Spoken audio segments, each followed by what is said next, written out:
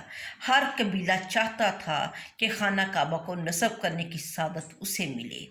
اس پر قریب تھا کہ تلواریں چل نکلتیں اور بہت خون بہہ جاتا۔ اتنے میں کسی بزرگ نے یہ مشورہ دیا کہ اس کام کو یہیں پہ چھوڑ دو، کل جو خانہ کعبہ میں جو شخص خانہ کعبہ میں سب سے پہلے داخل ہوگا وہی حجر اسود کو اس کی جگہ پہ نصب کرے گا۔ اب اللہ کی قدرت تھی کہ نبی کریم صلی اللہ علیہ وآلہ وسلم کو اللہ تعالیٰ نے یہ سعادت بخشی، آپ سب سے پہلے خانہ کعبہ میں داخل ہوئے، اور جب آپ داخل ہوئے تو سب لوگوں نے کہا کہ امین آ گیا، ہم اس کے فیصلے پر راضی ہیں۔ تو آپ صلی اللہ علیہ وآلہ وسلم نے یہ نہیں کیا کہ حجر اسود کو اٹھایا اور نصب کر دیا، بلکہ اس کے لیے آپ نے بڑا خوبصورت طریقہ اختیار کیا۔ آپ نے ایک چادر منگوائی اور اس کے اوپر حجر اسود رکھا، اور تمام قبیلے کے سرداروں سے کہا کہ اس چادر کو اٹھائیں۔ تمام لوگوں نے اس چادر کو اٹھایا اور وہ اس جگہ تک لے کر گئے، اور وہاں پر جا کر مطلوبہ جگہ پہ جا کر آپ صلی اللہ علیہ وآلہ وسلم نے حجر اسود کو اٹھا کر اس جگہ نصب کر دیا۔ یوں تمام قبیلے والوں کو یہ سعادت حجر اسود کو اٹھانے کی مل گئی، اور بغیر کسی لڑائی کے اللہ تعالیٰ نے آپ کے ہاتھوں سے حجر اسود کو نصب کروا دیا۔ تو یہ تھے مکہ، یعنی کہ یہ وہ واقعات ہیں 35 سال کی عمر میں ہوتا ہے۔ اس کے بعد نبی کریم صلی اللہ علیہ وآلہ وسلم کا بعثت شروع، آپ کی بعثت کے واقعات شروع ہوتے ہیں کہ آپ صلی اللہ علیہ وسلم مطلب آپ کی نبوت کس طرح ملی اور اس کی کیا کیفیات تھی۔ یہ میں نیکسٹ آپ کا جو لیکچر ہوگا اس میں کرواؤں گی کہ آپ صلی اللہ علیہ وآلہ وسلم کو جب نبوت ملی اس وقت کیا حالات تھے،